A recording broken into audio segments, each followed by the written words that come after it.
I'm traveling today, and that is always a little bit complicated just because of the simple reason of food. I would love to touch on this topic because it's pretty close to my heart, and also in an unfortunate way because it all starts with body issues.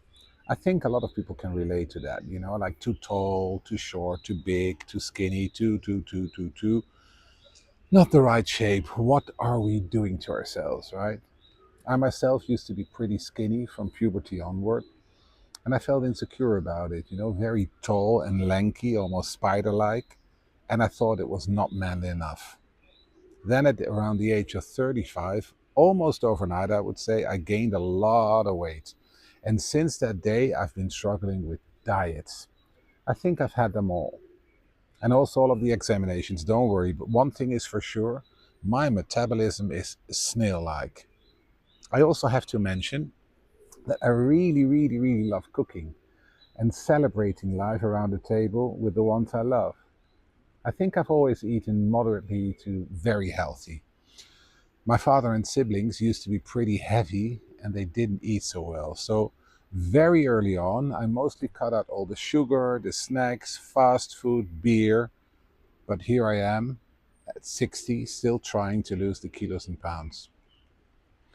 About 2 decades ago, I guess, I was sat on a mountaintop in Italy. I just lost a couple of stone with a medically prescribed diet with bars and soups. I can tell you guys, bleh. But I felt good.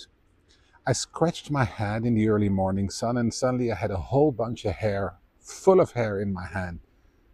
I looked at it, I kept pulling and lost at least half of the hair on my scalp. And I took the decision there and then to never, ever, ever do those diets again. So I started my own journey, did some courses, educated myself. Of course, found out that the food industry doesn't provide us with nutritious and healthy options at all. I discovered some facts and felt inspired and started to dabble with vegan, vegetarian, and also eventually raw vegan food. But I looked around and saw people who did follow those diets, and a lot of them looked kind of strict and rule bound and almost fanatic to me, sometimes even not so healthy and happy. So I started to change the vegan and raw vegan recipes here and there to make it all a little bit more festive and happy, in my opinion. And I started offering this food first to my family, my kids, my friends, and later on at seminars. And people really, really liked it and eventually asked me to write a book and give some seminars about it. And so I did.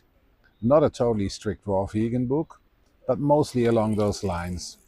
Not a diet related book to lose weight, let's say, but more health related because that's the decision I took. I want to have nutritious and wholesome food for the body, alternatives for bread and crackers, dips and salads, soups and desserts, and hearty dishes, so also warm.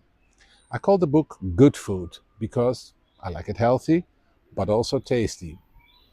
It sort of describes also a bit of my journey and what food habits I like, and hopefully you will like them too. You can find the digital PDF version on my website.